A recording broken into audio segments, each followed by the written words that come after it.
നിങ്ങളെപ്പോഴെങ്കിലും നിങ്ങളോട് തന്നെ ഈ ചോദ്യം ചോദിച്ചിട്ടുണ്ടോ? ഞാൻ ആരാണ്? ഇല്ല. ആളുകൾ നൽകിയ പേരല്ല, സമൂഹം നൽകിയ മേൽവിലാസമല്ല. മറിച്ച് ചുറ്റുമുള്ളതെല്ലാം നിശബ്ദമാകുമ്പോൾ നിങ്ങളുടെ ഉള്ളിൽ മുഴങ്ങുന്ന ഒന്ന്. രാത്രിയുടെ അഗാധമായ നിശബ്ദതയിൽ നിങ്ങളുടെ സ്വന്തം ശ്വാസത്തിന്റെ ശബ്ദം കേൾക്കുകയും ഈ ശരീരം വെറുമൊരു വസ്ത്രം മാത്രമാണെന്ന് തിരിച്ചറിയുകയും ചെയ്യുമ്പോൾ. അപ്പോൾ ഉയരുന്ന ആ ചോദ്യമാണ് ഉണർവിന്റെ ആദ്യത്തെ വാതിൽക്കലെ മുട്ട്. എന്നാൽ എല്ലാവർക്കും ഈ ശബ്ദം കേൾക്കാനാകില്ല. ലോകത്തിന്റെ നെട്ടോട്ടം, ബന്ധങ്ങളുടെ ആവശ്യങ്ങൾ, അത്യാഗ്രഹത്തിന്റെ തിളക്കം, ഭയത്തിന്റെ അന്ധകാരം എന്നിവയ്ക്കിടയിൽ ആ ശബ്ദം പതുക്കെ ഇല്ലാതാകുന്നു. എന്നാൽ ചിലരുടെ ആത്മാവ് ആ വിളി കേൾക്കുന്നു. അവിടെ നിന്നാണ് 5 ഘട്ടങ്ങളുള്ള ആത്മീയ ഉണർവിന്റെ ആ യാത്ര ആരംഭിക്കുന്നത്. നിങ്ങൾ ഏത് ഘട്ടത്തിലാണെന്നറിയുന്നത് നിങ്ങളുടെ ജീവിതത്തെ പൂർണ്ണമായും മാറ്റിയേക്കാം. ഇന്ന് ഈ അറിവിന്റെ ശബ്ദത്തിലൂടെ അവസാനം ആത്മാവിന്റെ പ്രകാശം മാത്രം അവശേഷിക്കുന്ന ആ നിഗൂഢമായ യാത്രയിലേക്ക് ഞങ്ങൾ നിങ്ങളെ കൊണ്ടുപോകും. 1-ാം ഘട്ടം ആരംഭിക്കുന്നത് ജീവിതം പെട്ടെന്ന് അർത്ഥശൂന്യമായി തോന്നുമ്പോഴാണ്. വർഷങ്ങളോളം നിങ്ങൾ കഷ്ടപ്പെട്ട് നേടിയെടുത്ത കാര്യങ്ങൾ സ്വന്തമാക്കുമ്പോൾ ഹൃദയത്തിന്റെ ആഴങ്ങളിൽ നിന്ന് വലിയൊരു ശൂന്യത ഉയർന്നുവരുന്നു. വ്യക്തിയുടെ ഉള്ളിൽ ചോദ്യങ്ങൾ ജനിക്കുന്ന സമയമാണിത്. ഇതാണോ ജീവിതം? പണം, പ്രശസ്തി, ബന്ധങ്ങളുടെ ചങ്ങലകൾ എന്നിവയിൽ കുടുങ്ങിക്കിടക്കുന്നത് മാത്രമാണോ ജീവിക്കുന്നത്? നിങ്ങളിപ്പോൾ പുസ്തകങ്ങളിലേക്ക് ആകർഷിക്കപ്പെടാൻ തുടങ്ങുന്നു. ഏകാന്തത ഇഷ്ടപ്പെടാൻ തുടങ്ങുകയും ഒപ്പം ഓരോ ദിവസവും അജ്ഞാതമായ ഒരു അസ്വസ്ഥത നിങ്ങളെ പിടികൂടുകയും ചെയ്യുന്നു. എന്നാൽ ഈ അസ്വസ്ഥത യഥാർത്ഥത്തിൽ ആത്മാവിന്റെ ഉണർവാണ്. ഉള്ളിൽ മുളപൊട്ടുന്ന ആദ്യത്തെ വിത്താണിത്. ഉള്ളിൽ ഒരു ഇളക്കമുണ്ടാകുന്നതുവരെ ഒരു മാറ്റവും സംഭവിക്കില്ല. ഈ ആദ്യഘട്ടം ആ മാറ്റത്തിന്റെ തുടക്കമാണ്. 2-ാം ഘട്ടത്തിൽ വ്യക്തി തന്റെ സ്വന്തം അന്ധകാരത്തെ അഭിമുഖീകരിക്കുന്നു. ഇത് ഏറ്റവും കഠിനവും എന്നാൽ ഏറ്റവും പവിത്രവുമായ ഘട്ടമാണ്. ആത്മാവ് ഉണരാൻ തുടങ്ങുമ്പോൾ അത് ആദ്യം കാണുന്നത് സ്വന്തം ഉള്ളിലെ മാലിന്യങ്ങളെയാണ്. അഹങ്കാരം, അസൂയ, കോപം, അത്യാഗ്രഹം, വിഷാദം. നിങ്ങളുടെ ഉള്ളിലെ സത്യം ആദ്യമായി വ്യക്തമായി കാണുന്ന കണ്ണാടിയാണിത്. പലരും ഇവിടെ ഭയന്ന് പിന്മാറുന്നു. എന്നാൽ നിൽക്കാതെ മുന്നോട്ടു പോകുന്നവനാണ് യഥാർത്ഥ സാധകൻ. ഈ ഘട്ടത്തിൽ ആളുകൾ പലപ്പോഴും ഏകാന്തതയിൽ മുങ്ങിപ്പോകുന്നു. ബന്ധങ്ങൾ തകരുന്നു. പഴയ സുഹൃത്തുക്കൾ അകലുന്നു. ജീവിതം ഒരു ശൂന്യമായ മരുഭൂമി പോലെ തോന്നാൻ തുടങ്ങുന്നു. എന്നാൽ ഇതെല്ലാം ഒരു ശുദ്ധീകരണ പ്രക്രിയയാണ്. ഒരു തട്ടാൻ സ്വർണത്തെ തീയിൽ ഉരുക്കി ശുദ്ധീകരിക്കുന്നതുപോലെ ആത്മാവ് ഈ ഘട്ടത്തിൽ ചുട്ടുപഴുക്കുന്നു. ഓർക്കുക, തീയിൽ ഉരുകിയാൽ മാത്രമേ പ്രകാശം ലഭിക്കൂ. 3-ാം ഘട്ടത്തിൽ ഉള്ളിൽ വിചിത്രമായ ഒരു ശാന്തത ഇറങ്ങിവരാൻ തുടങ്ങുന്നു. ഇതുവരെയുണ്ടായിരുന്ന വേദനകളും ചോദ്യങ്ങളും അവശേഷിക്കുന്നുണ്ടെങ്കിലും അവ ഇപ്പോൾ വളരെ ലഘുവായി തോന്നുന്നു. ധ്യാനം ഇപ്പോൾ ആകർഷിക്കാൻ തുടങ്ങുന്നു. പ്രാർത്ഥനകൾ വെറും വാക്കുകളല്ലാതായി മാറുന്നു. അവ വികാരങ്ങളായി മാറുന്നു. ഈ അവസ്ഥയിൽ താൻ ഏതെങ്കിലും അദൃശ്യശക്തിയുടെ മടിയിലാണെന്ന് വ്യക്തിക്ക് അനുഭവപ്പെടുന്നു. സ്വപ്നങ്ങളിൽ ദിവ്യമായ അടയാളങ്ങൾ വരാൻ തുടങ്ങുന്നു. 11-11 പോലെയുള്ള സമയങ്ങൾ നിരന്തരം കാണാൻ തുടങ്ങുന്നു. ഒപ്പം ശാസ്ത്രീയമായ ധാരണകൾക്ക് അതീതമായ അനുഭവങ്ങൾ പെട്ടെന്നുണ്ടാകുന്നു. ലോകത്തിനും ആത്മീയതയ്ക്കും ഇടയിൽ നിർമ്മിച്ച ഒരു പാലം പോലെയാണ് ഈ ഘട്ടം. നിങ്ങൾ ഇപ്പോഴും ലോകത്താണ്. എന്നാൽ ഉള്ളിൽ നിങ്ങളുടെ കാൽവയ്പുകൾ മറ്റൊരു ദിശയിലേക്ക് നീങ്ങാൻ തുടങ്ങിയിരിക്കുന്നു. നിങ്ങൾക്ക് വഴികാട്ടികളെ ലഭിക്കുന്ന സമയമാണിത്. ചിലപ്പോൾ ഒരു ഗുരുവിന്റെ രൂപത്തിൽ, ചിലപ്പോൾ ഒരു പുസ്തകത്തിന്റെ രൂപത്തിൽ, അല്ലെങ്കിൽ ഒരു അപരിചിതന്റെ വാക്കുകളിൽ. 4-ാം ഘട്ടം ആത്മാവിന്റെ പുനർജന്മമാണ്. ഇപ്പോൾ വ്യക്തിയിൽ അനുകമ്പ ജനിക്കാൻ തുടങ്ങുന്നു. യാതൊരു കാരണവുമില്ലാതെ സ്നേഹമൊഴുകുന്നു. മുമ്പ് നിങ്ങളെ ദേഷ്യം പിടിപ്പിച്ചിരുന്നവരോട് പോലും ഇപ്പോൾ ദയ തോന്നുന്നു. നിങ്ങൾ മറ്റുള്ളവരുടെ വേദന അനുഭവിക്കാൻ തുടങ്ങുന്നു. അവരുടെ ഊർജം മനസ്സിലാക്കാൻ തുടങ്ങുന്നു. ഈ ഘട്ടം വ്യക്തിയെ ഒരു രോഗശാന്തി നൽകുന്നവനും വഴികാട്ടിയും ആത്മീയ യോദ്ധാവുമാക്കുന്നു. ഇപ്പോൾ നിങ്ങളുടെ ജീവിതം സേവനത്തിലേക്ക് മാറുന്നു. നിങ്ങൾ പലതവണ ജനിച്ചിട്ടുണ്ടെന്നും ഈ ജീവിതം ഒരു വിശ്രമകേന്ദ്രം മാത്രമാണെന്നും ഈ സമയത്ത് നിങ്ങൾക്ക് അനുഭവപ്പെടുന്നു. കഴിഞ്ഞ ജന്മങ്ങളിലെ ഓർമ്മകൾ ചിലപ്പോൾ സ്വപ്നങ്ങളിലോ ചിലപ്പോൾ ധ്യാനത്തിലോ നിങ്ങളുടെ മുന്നിൽ വരുന്നു. ഈ യുഗത്തിൽ ആത്മജ്ഞാനത്തെ ലളിതമായി വിശദീകരിച്ച പരമഹംസ യോഗാനന്ദനെ പോലെ സമയത്തിന്റെയും ശരീരത്തിന്റെയും പരിമിതികൾക്ക് അതീതരായ ആ ഗുരുക്കന്മാരുമായി നിങ്ങളുടെ ബന്ധം ഇവിടെ നിന്നാണ് ആരംഭിക്കുന്നത്. 5-ാമത്തെയും അവസാനത്തെയും ഘട്ടം പൂർണ്ണമായ സമർപ്പണത്തിന്റെയും ദിവ്യത്വത്തിന്റെയും അനുഭവമാണ്. ഞാൻ ആത്മാവാണെന്ന് നിങ്ങളിപ്പോൾ പൂർണ്ണമായും തിരിച്ചറിയുന്നു. ഒരു പേരുമില്ല, ഒരു രൂപവുമില്ല. നിങ്ങളെല്ലാം ഈശ്വരന്റെ കണ്ണിലൂടെ കാണാൻ തുടങ്ങുന്നു. ജീവിതം ഇപ്പോൾ ഒരു നാടകം പോലെ തോന്നാൻ തുടങ്ങുന്നു. അതിൽ നിങ്ങൾ നടനല്ല, മറിച്ച് കാണിയായി മാറുന്നു. മരണം ഇപ്പോൾ ഭയപ്പെടുത്തുന്ന ഒന്നല്ല, അതൊരു വാതിൽ മാത്രമാണ്. ദൈവം ഇപ്പോൾ പുറത്തല്ല, ഉള്ളിലാണ് അനുഭവപ്പെടുന്നത്. ഈ അവസ്ഥയിൽ ധ്യാനം ഒരു അഭ്യാസമല്ല, ഒരു സ്വഭാവമായി മാറുന്നു. വ്യക്തി സ്വയം പ്രകാശമാനമാകുന്നു. പോകുന്നിടത്തെല്ലാം സമാധാനവും ഊർജവും പടരുന്നു. അത്തരം വ്യക്തികളാണ് ഈ ഭൂമിയിൽ ഗുരുക്കന്മാരും വിശുദ്ധരും മിശിഹായുമായി ജനിക്കുന്നത്. ഈ അവസ്ഥയിൽ വ്യക്തി കണ്ണുകൾ അടയ്ക്കുമ്പോഴെല്ലാം ഒരേയൊരു ശബ്ദം മാത്രമേ കേൾക്കൂ, ഓം. എന്നാൽ ഈ 5 ഘട്ടങ്ങളും ഏതെങ്കിലും പുസ്തകത്തിൽ വായിച്ചാൽ മനസ്സിലാകില്ല. അവ ജീവിച്ചറിയേണ്ടതാണ്. ഈ യാത്ര ഉള്ളിലേക്കുള്ളതാണ്. ഇതിലെ ഓരോ വളവും നിങ്ങളുടെ പഴയ സ്വഭാവം ഇല്ലാതാക്കി പുതിയ ഒരാളായി മാറാൻ നിങ്ങളെ നിർബന്ധിക്കുന്നു. നിങ്ങൾ ഉണർവിന്റെ പാതയിലാണോ അല്ലയോ എന്നതല്ല ചോദ്യം. നിങ്ങൾ ഏത് ഘട്ടത്തിലാണ് എന്നതാണ് ചോദ്യം. അടുത്ത ഘട്ടത്തിന് നിങ്ങൾ തയ്യാറാണോ? നിങ്ങളുടെ ഉള്ളിൽ ഇന്നൊരു ചെറിയ ഇളക്കമുണ്ടായിട്ടുണ്ടെങ്കിൽ, ഒരു ചെറിയ വിറയൽ അനുഭവപ്പെട്ടിട്ടുണ്ടെങ്കിൽ, ഉണർവിന്റെ ആദ്യത്തെ മുട്ട് സംഭവിച്ചു കഴിഞ്ഞുവെന്ന് അറിയുക. ഇനി ഇതിനെ അവഗണിക്കരുത്, കാരണം ആത്മാവ് ഒരിക്കൽ വിളിച്ചാൽ പ്രപഞ്ചം മുഴുവൻ ആ ശബ്ദം കേൾക്കാൻ തുടങ്ങും. ഒരു സമയം വരുന്നു, വ്യക്തിയുടെ ഉള്ളിൽ വാക്കുകളിൽ പറയാൻ കഴിയാത്ത ഒരു അസ്വസ്ഥത ജനിക്കുന്നു. എല്ലാം ഉണ്ടായിരുന്നിട്ടും എന്തോ അപൂർണമായി തോന്നുന്നു. ആത്മാവ് പഴയ ആവരണങ്ങളെ തകർത്ത് പതുക്കെ പുറത്തുവരാൻ ആഗ്രഹിക്കുന്ന അവസ്ഥയാണിത്. അവൾ എല്ലാ ദിവസവും ചോദിക്കുന്നു, ഇതാണോ ജീവിതം? ഞാൻ വെറും ശരീരത്തിന്റെയും ഉത്തരവാദിത്തങ്ങളുടെയും ഒരു കൂട്ടം മാത്രമാണോ എന്ന്. ഈ ചോദ്യങ്ങൾ വ്യക്തിയെ ഉള്ളിലേക്ക് തള്ളുന്നു. അവിടെ അന്ധകാരമുണ്ട്, എന്നാൽ സാധ്യതകളുമുണ്ട്.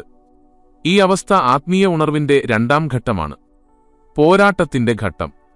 ഇവിടെ സാധകൻ തന്റെ ഉള്ളിലെ മിഥ്യാധാരണകളോടും വികാരങ്ങളോടും ശീലങ്ങളോടും പോരാടുന്നു. ഒരു വശത്ത് അവന് ലോകത്തിന്റെ വലിപ്പിച്ചു നീട്ടലുകൾ ഉണ്ടാകുന്നു, ബന്ധങ്ങൾ, പ്രതീക്ഷകൾ, സാമൂഹിക പങ്ക്. മറുവശത്ത് ഇതെല്ലാം താൽക്കാലികമാണെന്ന് പറയുന്ന ആത്മാവിന്റെ വിളി. ഇതൊന്നും അവനെ എല്ലാ ദിവസവും തകർക്കുകയും പുതിയതാക്കുകയും ചെയ്യുന്നു. ഈ ഘട്ടത്തിൽ വ്യക്തി ധ്യാനിക്കാനിരിക്കുന്നു, പക്ഷേ മനസ്സ് ഒരു കുരങ്ങനെപ്പോലെ ഇങ്ങോട്ടും അങ്ങോട്ടും ഓടുന്നു. അവൻ ഏകാഗ്രനാകാൻ ആഗ്രഹിക്കുന്നു, എന്നാൽ ഓർമ്മകളും ആഗ്രഹങ്ങളും ഭയവും അവനെ പിടികൂടിയിരിക്കുന്നു. ചിലപ്പോൾ ഉള്ളിൽ ആഴത്തിലുള്ള സമാധാനം അനുഭവപ്പെടുന്നു, ചിലപ്പോൾ ഓടിപ്പോകാൻ തോന്നുന്നത്ര വലിയ ശബ്ദം. സാധകൻ സ്വയം പലതവണ തോൽക്കുന്നതും ജയിക്കുന്നതും കാണുന്ന പോരാട്ടമാണിത്. വ്യക്തി തന്റെ ഉള്ളിലെ നിഴലുകളെ അഭിമുഖീകരിക്കേണ്ടി വരുന്ന സമയമാണിത്. വർഷങ്ങളോളം അവൻ അടിച്ചമർത്തിയ വികാരങ്ങൾ, കോപം, അസൂയ, അത്യാഗ്രഹം, കുറ്റബോധം, ഇതെല്ലാം ഇപ്പോൾ ഉപരിതലത്തിലേക്ക് വരാൻ തുടങ്ങുന്നു. എന്നാൽ ഇത് മോശമല്ല. ചെളിയില്ലാതെ താമര വിരിയുന്നില്ല എന്നതുപോലെ ഈ ഇരുണ്ട വികാരങ്ങളില്ലാതെ ആത്മാവിന് അതിന്റെ പൂർണ്ണത അറിയാൻ കഴിയില്ല. പതുക്കെ സാധകൻ സ്വയം നിരീക്ഷിക്കാൻ പഠിക്കുന്നു. അവന്റെ ചിന്തകൾ എങ്ങനെ രൂപപ്പെടുന്നുവെന്ന് അവൻ കാണുന്നു, വികാരങ്ങൾ എങ്ങനെ ഒഴുകുന്നുവെന്നും അവൻ ലോകത്തിലെ ഓരോ സന്തോഷവുമായും ദുഃഖവുമായും എങ്ങനെ ബന്ധപ്പെട്ടിരിക്കുന്നുവെന്നും. ഇതിൽ സ്വന്തം മുഖംമൂടികളെല്ലാം വലിച്ചെറിയേണ്ടി വരും എന്നതിനാൽ ഇത് കാണാൻ എളുപ്പമല്ല. എന്നാൽ അവൻ ഈ ധൈര്യം കാണിക്കുമ്പോൾ ആദ്യമായി അവന് തന്റെ ഉള്ളിലെ യഥാർത്ഥ ശക്തി അനുഭവപ്പെടുന്നു. ഈ ഘട്ടത്തിൽ പലപ്പോഴും വ്യക്തിക്ക് ഏകാന്തത അനുഭവപ്പെടുന്നു. പഴയ സുഹൃത്തുക്കളും ബന്ധുക്കളും അവന് വിചിത്രമായി തോന്നാൻ തുടങ്ങുന്നു, കാരണം ഇപ്പോൾ അവന്റെ സംസാരവും വീക്ഷണവും മാറിയിരിക്കുന്നു.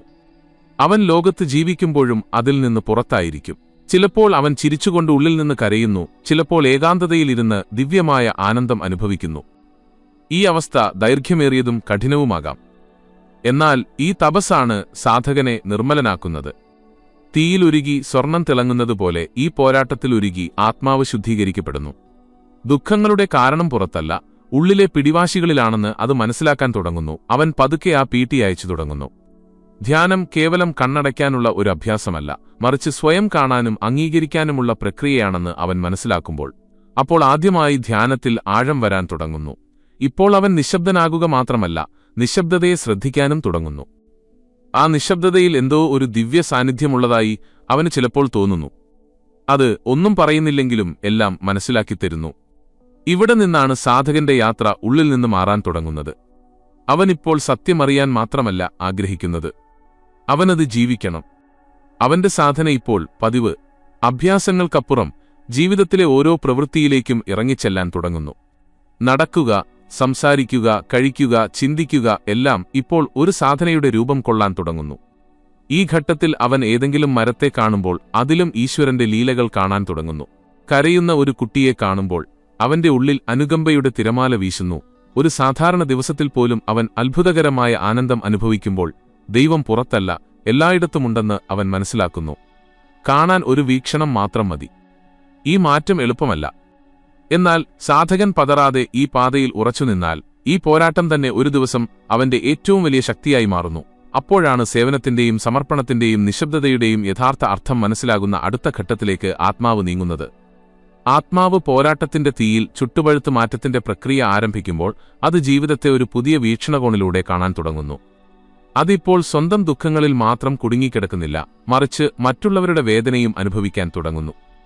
ഉള്ളിൽ അനുകമ്പയുടെ ആദ്യത്തെ വിത്ത് മുളപൊട്ടുന്ന നിമിഷമാണിത്. സാധകൻ ഇപ്പോൾ ഓരോ മുഖത്തും ഒരു അവാച്യമായ ചോദ്യം കാണുന്നു.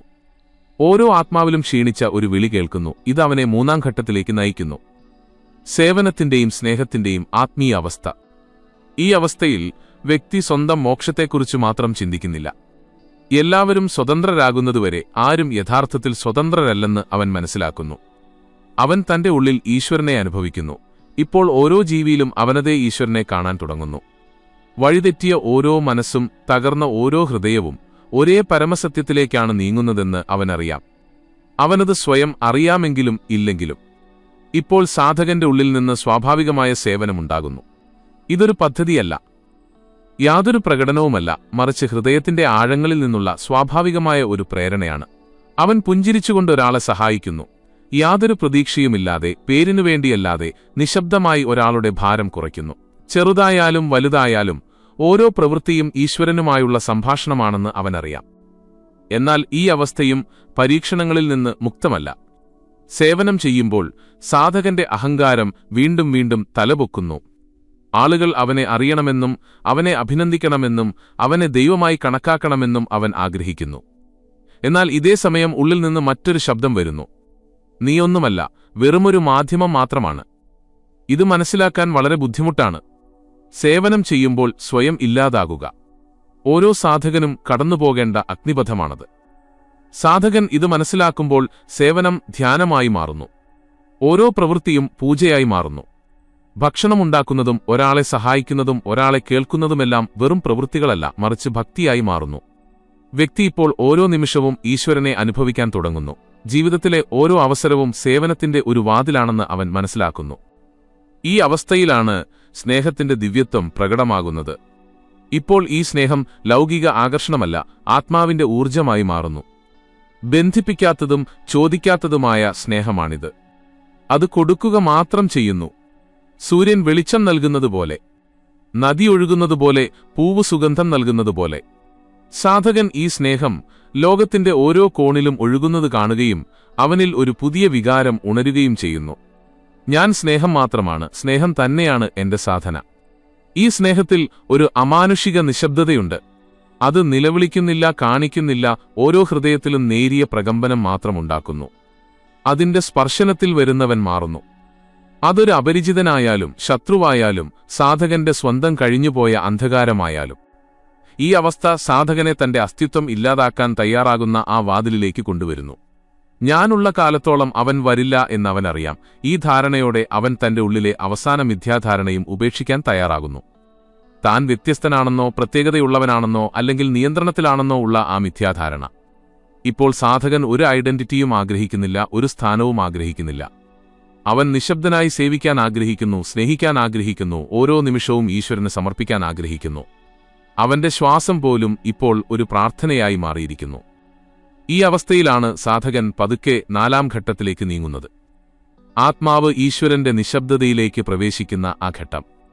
അവിടെ ചോദ്യങ്ങളൊന്നും അവശേഷിക്കുന്നില്ല, ഉത്തരങ്ങളൊന്നും നൽകുന്നില്ല. നിശബ്ദത മാത്രമേ സജീവമായിട്ടുള്ളൂ.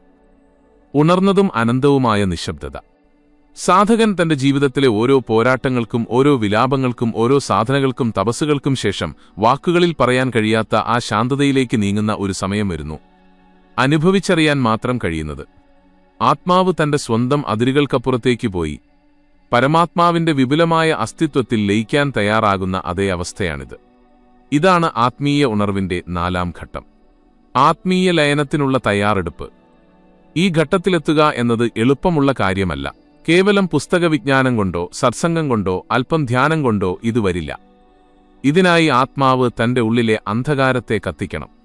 അഹങ്കാരത്തിന്റെ ചിതയൊരുക്കണം. സ്വയം മനസ്സിലാക്കുക മാത്രമല്ല, പൂർണ്ണമായും ത്യജിക്കുകയും വേണം. കൊടുക്കാനൊന്നുമില്ലെന്നും നേടാനൊന്നുമില്ലെന്നും സാധകൻ അറിയുന്ന അവസ്ഥയാണിത്. ഇപ്പോൾ അവൻ നിശബ്ദത മാത്രമേ ആഗ്രഹിക്കുന്നുള്ളൂ. ഉള്ളിലെയും പുറത്തെയും സമ്പൂർണ്ണ നിശബ്ദത. ഈ നിശബ്ദതയാണ് ഇപ്പോൾ അവന്റെ ഗുരുവായി മാറുന്നത്. അവനിപ്പോൾ പഠിക്കുന്നത് വാക്കുകളിൽ നിന്നല്ല, പ്രകമ്പനത്തിൽ നിന്നാണ്. അവനിപ്പോൾ ചിന്തകളിൽ നിന്നല്ല, അനുഭവത്തിൽ നിന്നാണ് നടക്കുന്നത്. അവന്റെ ദൃഷ്ടിയിൽ എല്ലാത്തിലും ഒരു ദിവ്യ മനസ്സ് പ്രതിഫലിക്കുന്നു. ഓരോ ശബ്ദത്തിലും അദൃശ്യമായ ഒരു രാഗം കേൾക്കുന്നു. സാധകൻ തന്റെ കഴിഞ്ഞ ജീവിതത്തിലേക്ക് തിരിഞ്ഞു നോക്കുകയും ഹൃദയത്തിൽ നിന്ന് പുഞ്ചിരിക്കുകയും ചെയ്യുന്ന നിമിഷമാണിത്. അവനിപ്പോൾ തന്റെ എല്ലാ ദുഃഖങ്ങളും അപമാനങ്ങളും പരാജയങ്ങളും ഏകാന്തതയും പവിത്രമായി തോന്നുന്നു. എന്തുകൊണ്ട്? കാരണം ഇതൊക്കെ അവനെ ഇവിടെ വരെ കൊണ്ടുവരാൻ ആവശ്യമായിരുന്നു എന്ന് അവൻ മനസ്സിലാക്കി കഴിഞ്ഞു. ദുഃഖമൊന്നുമില്ലായിരുന്നെങ്കിൽ അവൻ ഉള്ളിലേക്ക് നോക്കില്ലായിരുന്നു. യാതൊരു ഇടർച്ചയും ലഭിച്ചില്ലായിരുന്നെങ്കിൽ അവൻ ഈശ്വരനിലേക്ക് നീങ്ങില്ലായിരുന്നു. ഇപ്പോൾ സാധകൻ തന്റെ ജീവിതത്തിലെ ഓരോ അനുഭവത്തോടും നന്ദി പ്രകടിപ്പിക്കുന്നു. ഓരോ മുള്ളിനെയും അവൻ പൂവായി കണ്ട് ആലിംഗനം ചെയ്യുന്നതുപോലെ. ഇവിടെ നിന്നാണ് ആത്മാവിന്റെ യഥാർത്ഥ പറക്കൽ ആരംഭിക്കുന്നത്. അത് പറക്കുന്നത് ഏതെങ്കിലും സ്വർഗത്തിലേക്കല്ല, ഏതെങ്കിലും ഭാവനയിലേക്കുമല്ല, മറിച്ച് അതിന്റെ ഉത്ഭവത്തിലേക്കാണ്, എക്കാലത്തും ഉണ്ടായിരുന്നതും ഉള്ളതും ഇനി ഉണ്ടാകാൻ പോകുന്നതുമായ ആ പരമമായ സത്യത്തിലേക്ക്. താൻ ഇതുവരെ സ്വയം മനസ്സിലാക്കിയത് ഒരു വേഷം മാത്രമായിരുന്നുവെന്ന് ഈ അവസ്ഥയിൽ സാധകന് പതുക്കെ അനുഭവപ്പെടുന്നു. ജീവിതമെന്ന ഈ വേദിയിൽ വന്ന് അഭിനയിച്ച് ഇപ്പോൾ വേദിക്കപ്പുറം പോകാൻ തയ്യാറെടുക്കുന്ന ഒരു കഥാപാത്രം. ഒരിക്കലും ജനിക്കാത്തതും ഒരിക്കലും മരിക്കാത്തതുമായ ആ ആത്മാവിലാണ് തന്റെ യഥാർത്ഥ ഐഡന്റിറ്റി ഉള്ളതെന്ന് അവൻ തിരിച്ചറിയുന്നു. സാധകൻ ഈ ബോധത്തിൽ മുഴുകുമ്പോൾ അവന് മരണഭയവും ഉണ്ടാകില്ല. മരണം വെറുമൊരു മാറ്റമാണെന്ന് അവനറിയാം. ഒരു വസ്ത്രം മാറുന്നതുപോലെ, ഒരു വീട് മാറുന്നതുപോലെ.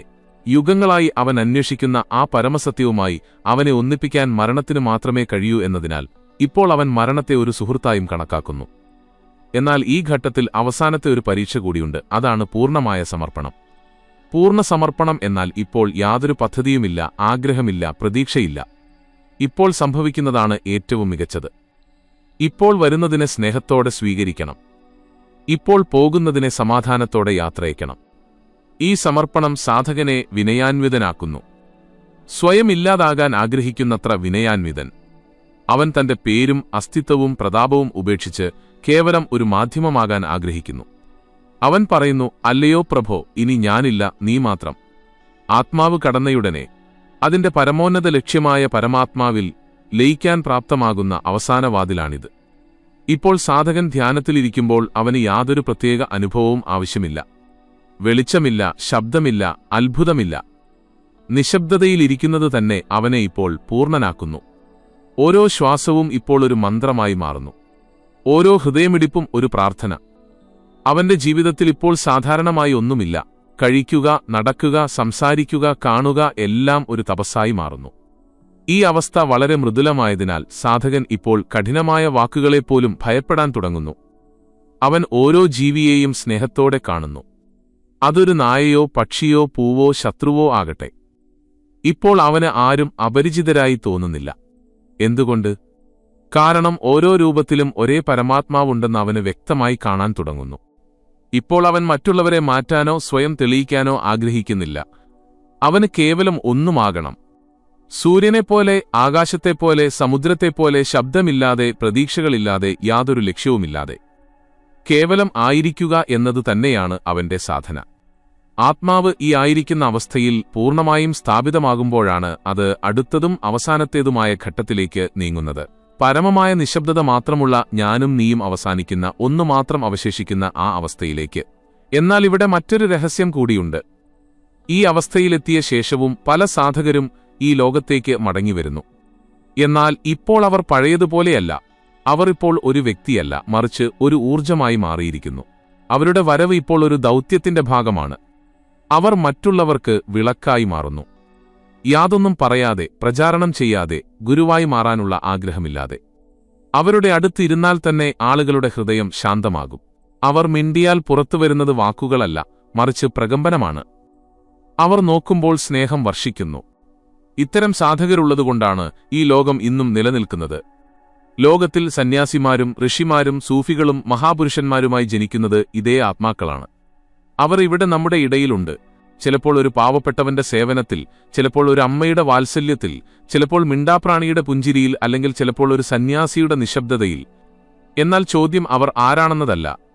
യഥാർത്ഥ ചോദ്യം നിങ്ങളും ആ ദിശയിൽ നടക്കാൻ തയ്യാറാണോ എന്നതാണ്. സൃഷ്ടിയുടെ യഥാർത്ഥ തുടക്കം കുറിക്കുന്ന ആ ശൂന്യതയെ സ്വീകരിക്കാൻ നിങ്ങളും തയ്യാറാണോ? അങ്ങനെയെങ്കിൽ നിങ്ങളുടെ പാത ബുദ്ധിമുട്ടുള്ളതായിരിക്കുമെന്നറിയുക, എന്നാൽ ഏറ്റവും പവിത്രവും.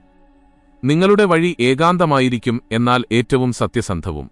നിങ്ങൾ പലതവണ തകർന്നേക്കാം, എന്നാൽ ഓരോ തവണയും പുതിയ ജന്മം ലഭിക്കും. അവസാനം നിങ്ങൾ എല്ലാം ഉപേക്ഷിക്കുമ്പോൾ നിങ്ങൾ എല്ലാം നേടും. ആത്മാവിനെ പരമാത്മാവുമായി ബന്ധിപ്പിക്കുന്നത് ഇതേ പാതയാണ്. പരമമായ സന്യാസം എന്ന് വിളിക്കപ്പെടുന്ന പാതയാണിത്. പുറത്തല്ല, ഉള്ളിലെ സന്യാസം. ആത്മാവ് പരമമായ നിശബ്ദതയുടെ മടിയിൽ സമാധാനത്തോടെ സമർപ്പിക്കപ്പെടുന്ന 4ാം ഘട്ടം ഇതാണ്.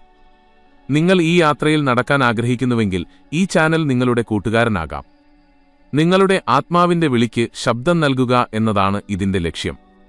നിങ്ങളുടെ നിശബ്ദതയ്ക്ക് വാക്കുകൾ നൽകാൻ കൂടെ നിൽക്കുക. കാരണം അടുത്ത ഘട്ടം ഓരോ ആത്മാവിനെയും ജന്മജന്മാന്തരങ്ങളായി വിളിച്ചുകൊണ്ടിരിക്കുന്ന ആ രഹസ്യമാണ്. അടുത്ത ഘട്ടത്തിൽ നാം കണ്ടുമുട്ടും കേവലം അറിവിന്റെ ശബ്ദം.